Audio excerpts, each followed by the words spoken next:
Y vamos a seguir aprendiendo del apóstol Pablo lo que él quiso comunicar, lo que él comunicó más bien a los de Filipos. Aunque es un libro de hace muchos años, mucho tiempo, tiene muchos principios para nosotros en el día de hoy. Y es lo que debemos entender de la palabra de Dios. Escrito hace siglos, pero revelante para el día de hoy. Se aplica en todo lo que tenemos que, cómo debemos vivir en el día de hoy también. Y vamos a comenzar con un repaso de lo que hemos estado viendo. La razón por qué hacemos un repaso de los puntos principales de los estudios que hemos visto es para recordar el hilo del pensamiento del autor y de las palabras claves. Y número 2, para ayudar a los que nos visiten y a los que no estuvieron el domingo pasado para ponerse al tanto en cuanto al estudio en el día de hoy. Una de las palabras clave en la vida del apóstol Pablo y que se encuentra con frecuencia en sus epístolas y cartas, igual aquí en Filipos, es el Evangelio.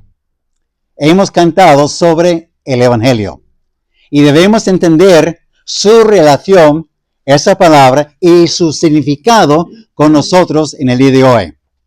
No es una religión, es un poder que produce cambios de muerte a vida, de la desesperación a una esperanza viva, de la condenación eterna a la gloriosa reunión con el Salvador. Es lo que debe y lo que produce el Evangelio, las buenas nuevas, ¿verdad?, de salvación. En 1 Corintios, creo que puedo ir a la otra, ahí está. En 1 Corintios capítulo 6 encontramos algo importante en cuanto a ese cambio que debe producirse en la vida de una persona que ha recibido el Evangelio. 1 Corintios capítulo 6 y versículos 19 y 20. Pablo, hablando a los de Corinto, dijo: ¿O ignoráis que vuestro cuerpo es templo del Espíritu Santo, el cual está en vosotros, el cual tenéis de Dios, y que no sois vuestros? Porque habéis sido comprados por precio, el precio de la sangre de Cristo derramada por nuestros pecados. Glorificad pues a Dios en vuestro cuerpo y en vuestro espíritu, los cuales son de Dios. Y es exactamente lo que el apóstol Pablo va a explicar aquí en nuestro texto para el día de hoy, en Filipenses capítulo 2 y los versículos 12 al 18. Pero primeramente, nosotros debemos ver esa palabra clave que hemos visto en cuanto al Evangelio en nuestro estudio de este libro de Filipenses. Ya que estáis ubicados en la carta de Filipenses, capítulo 1, versículo 5. Por vuestra comunión en el Evangelio desde el primer día hasta ahora. Hay una comunión en el Evangelio. Debería ser una de las razones por que estamos reunidos aquí. Porque estamos de acuerdo con las buenas nuevas que Dios nos mandó a través de su Hijo Jesucristo. Sin Cristo no hay buenas nuevas. Todavía estamos en nuestros pecados y todavía estamos condenados delante de un Dios justo, santo. Pero Dios, habiendo enviado a su Hijo, según Juan capítulo 3, versículo 16, porque de tal manera amó Dios al mundo que ha dado a su Hijo unigénito para que todo aquel que cree en Él no se pierda, mas tenga vida eterna. Es la razón por que Dios envió a su Hijo. Fue empujado, fue motivado por su amor y envió a su Hijo viendo, antes de la fundación del mundo, sabía que tenía que venir Jesús para morir por ti y por mí. La comunión en el Evangelio. Versículo 12. Dice ahí el apóstol Pablo: quiero que sepáis, hermanos, que las cosas que me han sucedido han redundado más bien para el progreso del Evangelio. Para Pablo era sumamente importante ver el Evangelio expandirse, sí, por todo el mundo. Jesús había dado la gran comisión a sus discípulos, ir por todo el mundo, ¿verdad? Ir y hacer discípulos. Marcos también, 16. Por todo el mundo hay que divulgar esas buenas noticias, esa buena palabra, el Evangelio, el progreso del Evangelio. Estamos aquí para recibir el Evangelio y para luego comunicarlo a los demás. Todo el mundo necesita recibir buenas noticias de salvación. Estamos pronto por celebrar el nacimiento de Cristo, la Navidad, ¿verdad? Una fecha sumamente importante en la historia que ha cambiado hasta las fechas de los calendarios en base de Cristo. Para muchos, Él no es importante. Otro ser humano que vino, proclamó algo y murió. Pero según las Escrituras, no solamente murió sin propósito y se quedó, no. Murió con el propósito de cumplir las profecías del Antiguo Testamento en cuanto al Mesías, en cuanto al Salvador, en cuanto al Rey de Reyes, y resucitó. No como los otros líderes religiosos que hay en el mundo. Todos ellos se quedaron. Ninguno de ellos profetizó su propia resurrección como Jesús. Y en capítulo 1, versículo 17, encontramos, pero los otros, hablando de los que comparten el Evangelio por contención, versículo 16, pero los otros por amor, sabiendo que estoy puesto para la defensa del Evangelio. A recibir nosotros instrucción de la palabra de Dios, tenemos que estar firmes y fuertes en este mundo contra los ataques de parte del enemigo, usando personas en contra del Evangelio. Nosotros tenemos que estar preparados para defender las buenas nuevas. No es una experiencia. Uy, me siento bien. Tuve un buen tiempo. No. Recibí armadura. Recibí herramientas. Recibí palabra de Dios para defender la causa del Evangelio. Versículo 27. Solamente que os comportéis como es digno del Evangelio de Cristo. Con el Evangelio debe haber un comportamiento distinto. No debemos haber recibido el Evangelio y seguir igual como antes. Jamás. Y no estoy hablando de un grupo en Israel.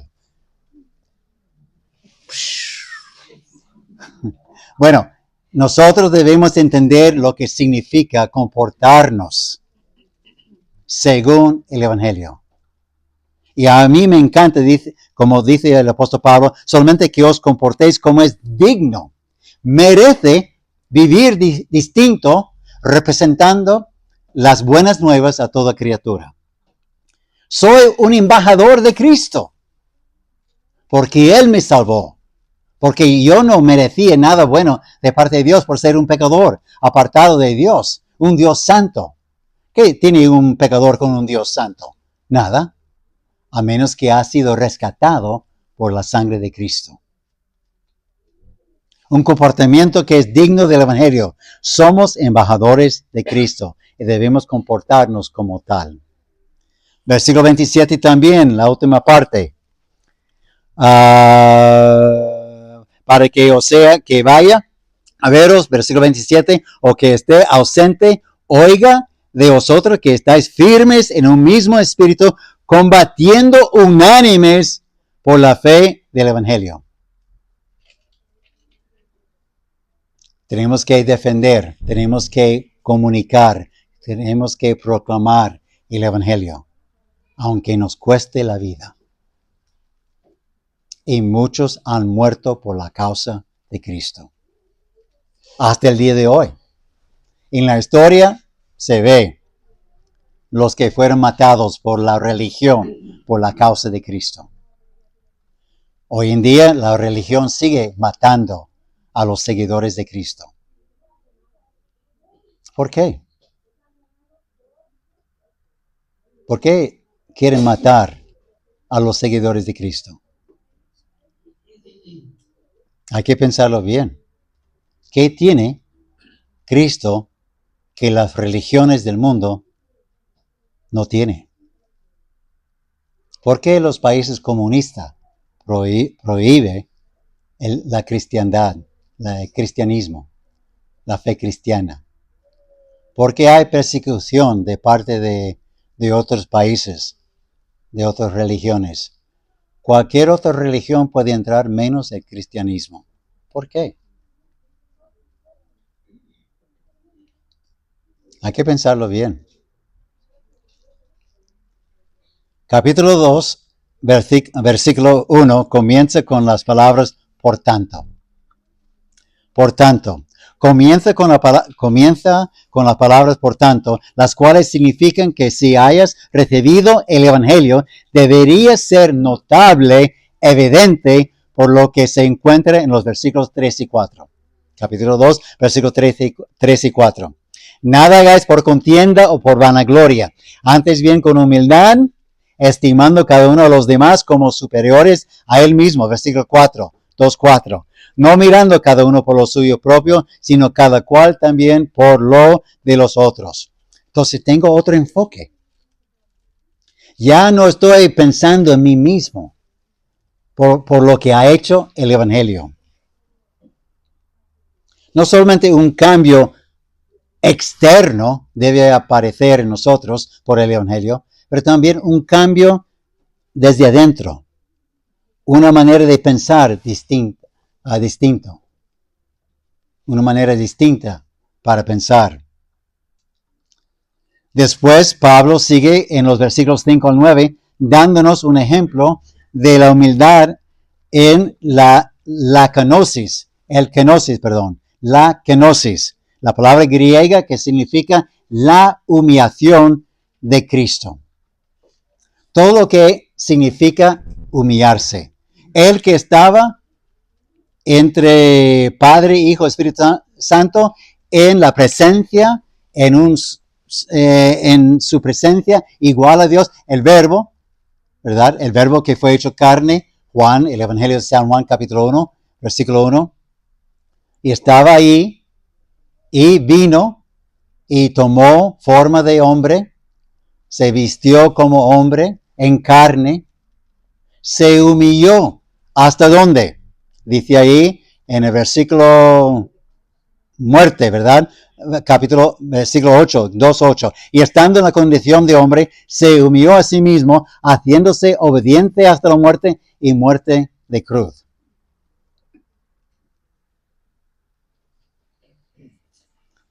Ahora el capítulo 2, versículo 12, donde estamos para esta mañana. Por tanto,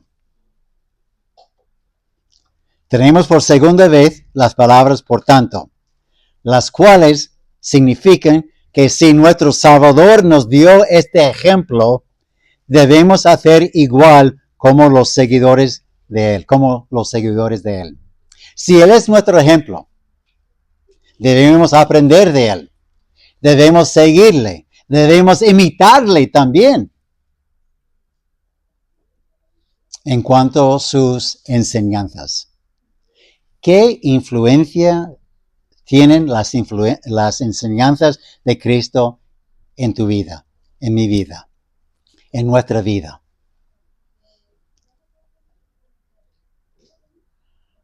No estamos aquí porque es un mal día para estar en la playa. Pero por ahí está saliendo el sol. Bueno, todavía hay frío.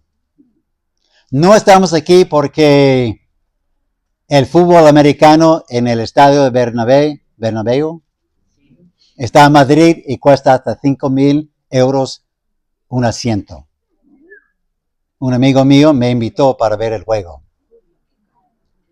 Bueno, hay de 114, pero como a 2 kilómetros del campo.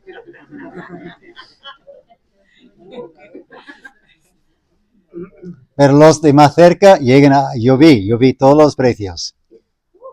hasta 5,000 y algo para ver un juego. No estamos aquí porque, bueno, puede ser, por otra razón, sí. Pero debemos entender por qué estamos aquí para aprender más de la palabra de Dios.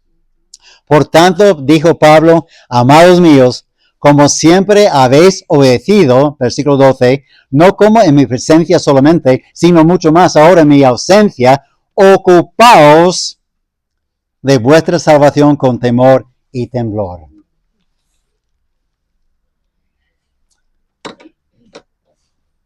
¿Cómo resplandecer como hijos de Dios? Y eso tiene que ver con el versículo 15.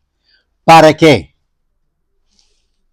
Cuando encontramos esas palabras, ¿para qué? Significa que hay información antes para instruirnos cómo cumplir el para qué.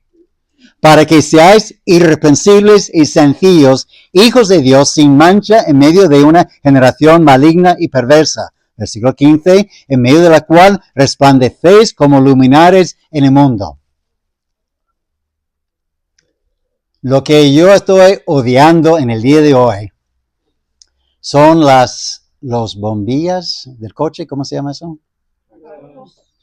Faros. Ok, gracias. Hay un faro hoy en día que es muy brillante y yo odio eso, conducir de noche, manejar es de Venezuela, conducir de noche, viendo esas luces en mis ojos. Entonces yo trato de conducir un poco cerrado los ojos. Bueno, para que sepáis, si me veis por ahí de noche.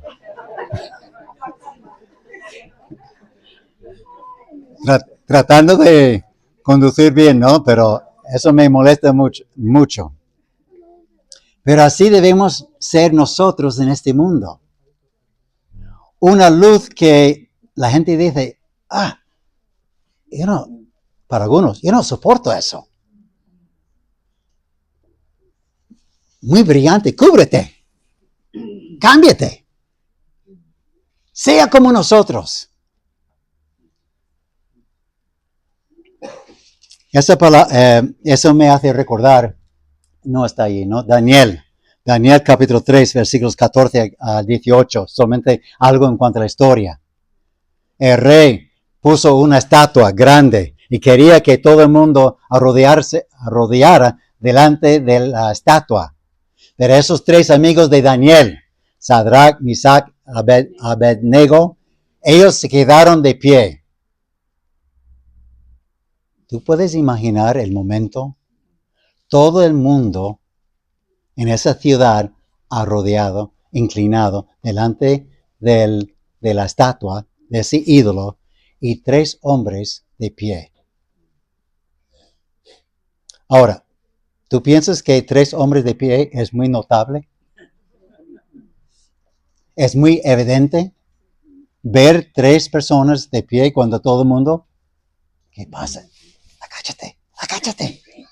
¿No escuchaste lo que dijo el rey? Te vas a morir, te va a echar en un horno de fuego. Déjame pensarlo. Me encanta el calor, pero no tanto. Y a lo mejor amigos suplicándole, agáchate, ponte medio, no tan alto.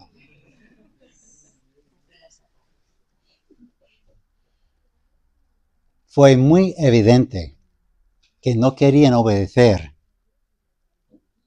ese mandato del rey de adorar un ídolo, porque solamente ellos adoraron a su Dios, a Jehová. Aquí en capítulo 2 de Filipenses, la palabra ocuparse, ocupaos, es una palabra muy, muy interesante. Se encuentra 22 veces en el Nuevo Testamento, 11 veces en la epístola a los Romanos. Pablo usa esa palabra con frecuencia. Y de esas 11 veces en el libro de Romanos, 6 veces en capítulo 7.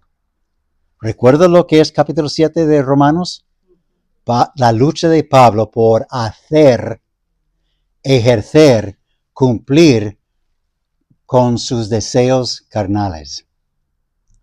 Mi espíritu me dice tal cosa, pero mi carne quiere alarme, llevarme a otro sitio. Y eso fue la lucha del apóstol Pablo. Un ser como nosotros, con peleas, con luchas reales en su propia vida. Y terminó diciendo, doy gloria y gracias a Dios, porque he sido redimido, ¿verdad? Y Cristo ganó la victoria.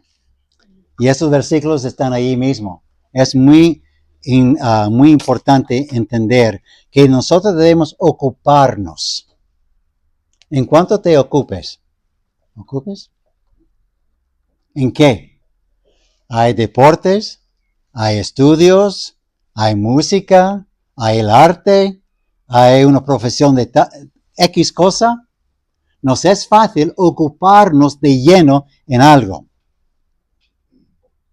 Algunos se ocupan mucho de la cama. ¿Sí? Algunos, a ellos les encanta la almohada. Le encantan pasar horas en la cama. Pero todo el mundo está ocupándose de algo. Y Pablo está diciendo, si queremos ser diferentes, distintos, luminares en el mundo de mucha oscuridad, vamos a volver a ese versículo. Versículo 15, para que seáis irreprensibles y sencillos, hijos de Dios sin mancha, en medio de una generación que perversa, maligna y perversa, en medio de la cual resplandecéis como luminares en el mundo. ¿Qué tipo de bombilla eres tú? ¿40? ¿60? ¿100? ¿Un faro nuevo en el coche?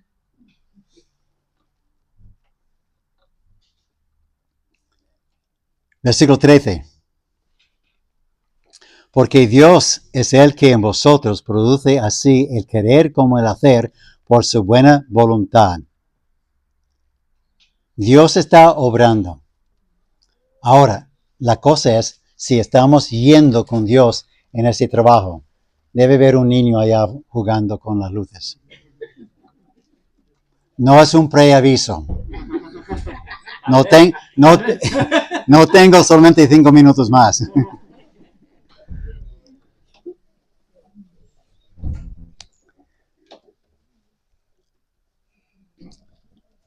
Nosotros debemos estar yendo en la dirección con la ayuda de Dios. Él quiere que tú seas un hijo de luz. Él sabe dónde vivimos.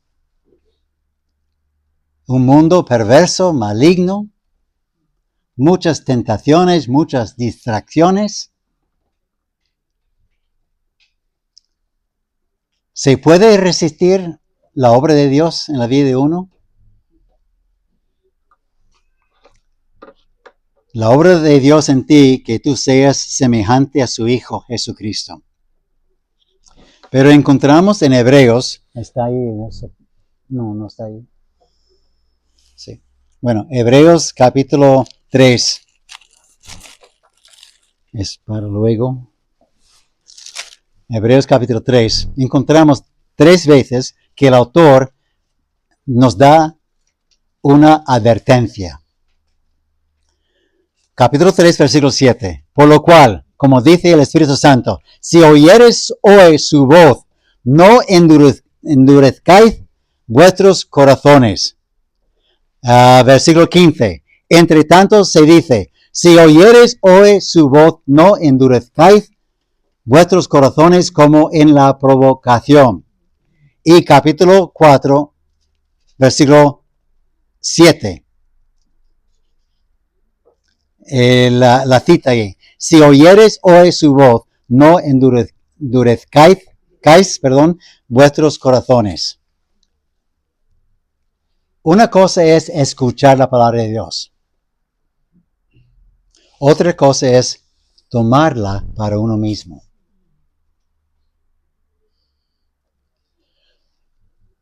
Cuando yo voy a un sitio, a una conferencia, a mí Bueno, a veces lucho con eso, pero trato de no fijarme, como dijo el pastor Caleb, en la persona que va a enseñar o predicar. Yo digo, Señor, háblame por medio de tu siervo y de tu palabra. Entonces siempre se puede aprovechar algo de alguien si está usando la palabra de Dios.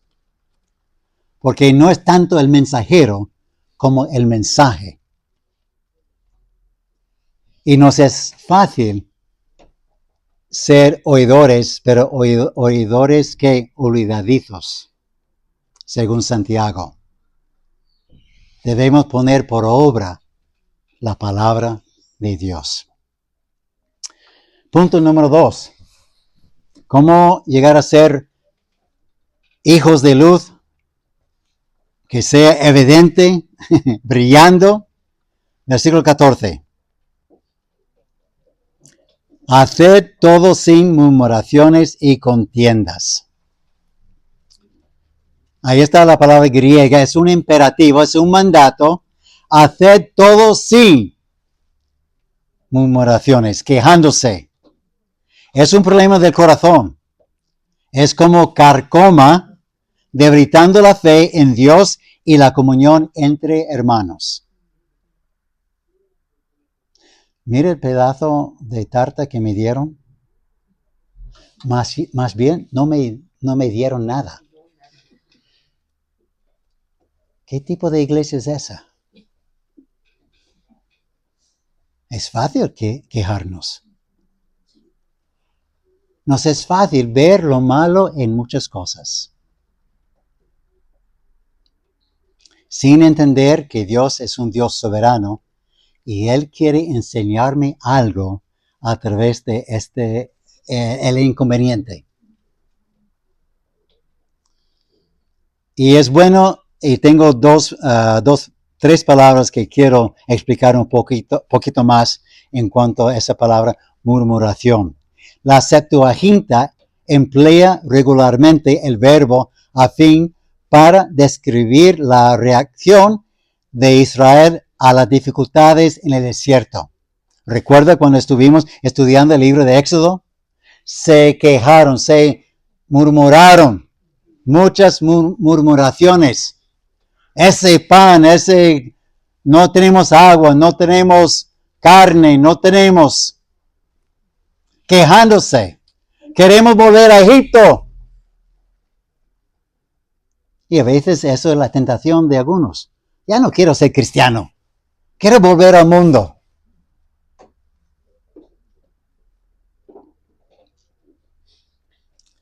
Allí la murmuración se presenta como incredulidad que cuestiona la bondad de Dios, a pesar de las innegables evidencias de su poder salvador. Este telón de fondo informa cada aparición del sustantivo en el Nuevo Testamento. Quejarse nunca es un tic verbal inofensivo. Es una postura espiritual que recuerda la rebelión de la generación en el desierto. No son palabras mías, pero yo pensé, wow, eso sí, tengo que comunicarlo. Hice un estudio, sí, por mi parte, en cuanto a murmurar.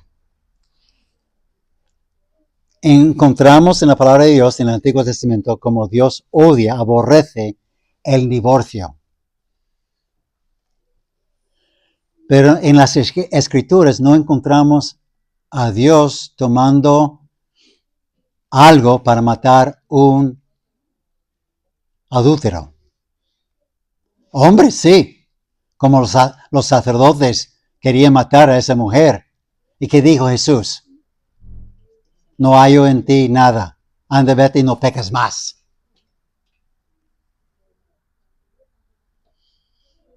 Pero sí Dios mató a muchos murmuradores. En el mismo desierto, en Éxodo. No es que un pecado es más que el otro. Todos son pecados delante de un Dios justo. Pero Dios había establecido su hombre de autoridad, Moisés, y todo el mundo estaba quejándose, murmurando de él. Ponemos a otro, fuera con él. Dios no sabe lo que necesitamos. Y para nosotros nos es fácil, ¿verdad? ¿Qué pasa qué hacer frente a o cuando se presenta la murmuración? Uno, diagnosticar, si no está ahí, diagnosticar el corazón. El murmullo, indica afectos desalineados. El remedio es la gratitud renovada. 2, proteger la unidad cooperativa. Los líderes siervos deben suplir las necesidades legítimas. Recuerdo lo que pasó en Hechos capítulo 6, versículo 1 al 6. Se quejaron ¿quién? Mujeres griegas de que no estaban siendo atendidas en cuanto a la distribución de la comida. Entonces, nosotros también tenemos que estar pendientes de lo que está pasando para atender bien esas quejas. Y 3, cultiva un discurso abierto y lleno de fe. Hablar. Si algo no está bien a tu parecer, si algo no está bien a mi parecer, tengamos el denuedo para hablar. Hablar con fe, ¿verdad? Conversación honesta, saturada de gracia, para honrar a Cristo y edificar su cuerpo, la iglesia. Contiendas. ¿Está ahí? Sí. Esos son debates que causen una división, debates destructivos. Versículo 14. Hacer todo sin murmuraciones y contiendas para que seáis irreprensibles, sencillos, hijos de Dios, sin mancha en medio de una generación maligna y perversa, en medio de la cual resplandecéis como luminares en el mundo. Versículo 16, el punto número 3. Asidos de la palabra de vida. ¿Cómo resplandecer como hijos de luz? Ocuparte de qué? De tu salvación. La salvación no es una cosa del domingo. Número 2, hacer todo sin murmuraciones y contiendas. Y número 3 ahora, asidos de la palabra de vida. Si bien las acciones superficiales difieren en cuanto a esa palabra asido, mirar, observar, demorarse, aferrarse, el motivo subyacente es el compromiso concentrado. El verbo señala una retención o fijación intencional que rechaza la distracción. Ahora, en cuanto a las luces apagándose, eso fue un truco mío. No fue un truco.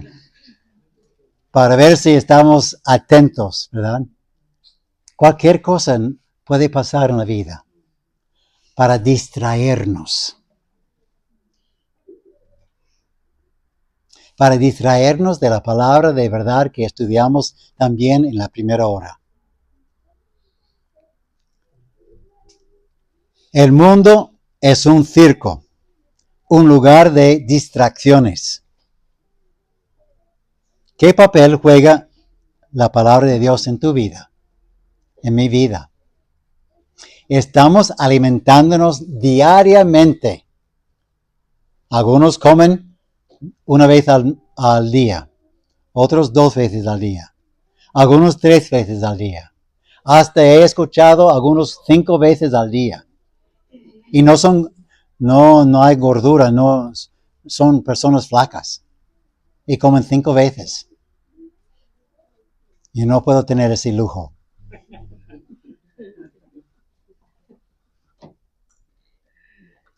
¿Cuántas veces estamos comiendo la palabra de Dios?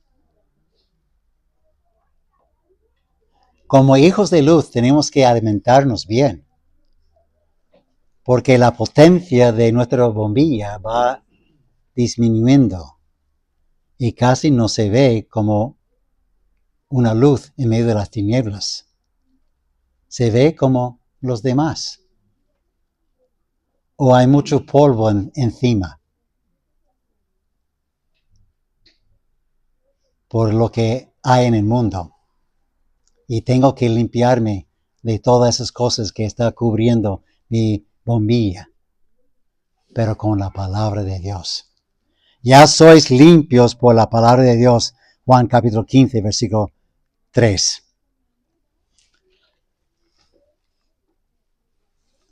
Rapidito, vamos a terminar con eso. El ejemplo de una vida abnegada en el apóstol Pablo, versículos 17 y 18. Y aunque sea derramado en libación sobre el sacrificio y servicio de vuestra fe, me gozo y regocijo con todos vosotros. Y asimismo gozaos y regocijaos también vosotros conmigo.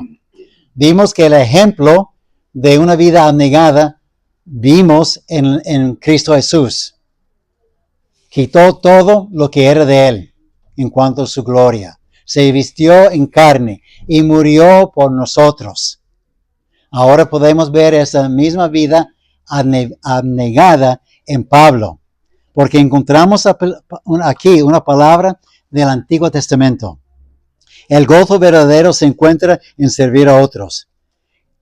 Hay un documento sobre la palabra spendomai, significa derramarse en libación. Y eso es un acto del Antiguo Testamento que Pablo está usando esa palabra para decir que estoy invirtiendo todo lo que soy en vosotros.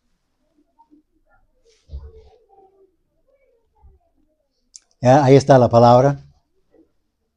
Ahí tenéis su fuente. Por el tiempo, solamente quiero resaltar 2 cosas. Uno que está ahí ya. Y la otra cosa,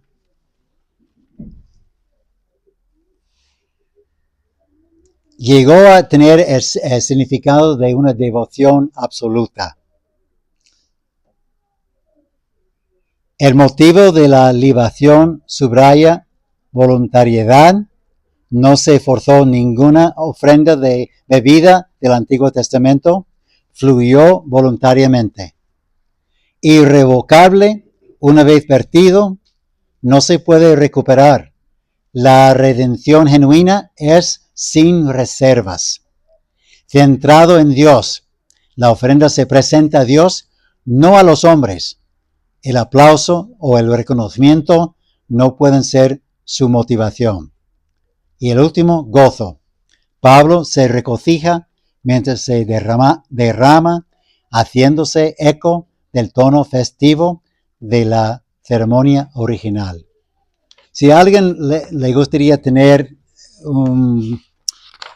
más información sobre esa palabra griega, yo puedo mandarlo por WhatsApp, porque tiene muchas implicaciones, contexto histórico, implicaciones ministeriales, recepción de la iglesia primitiva, reflexiones devocionales, teología de autosacrificio, muchas cosas que no hay tiempo en esta mañana para explicar todo eso. Pero nosotros debemos, culminando con eso, ser luminares en el mundo. Si es que el Evangelio mora en ti, no podemos seguir siendo igual. No la religión, las buenas nuevas a toda criatura. Oremos. Padre Santo, gracias.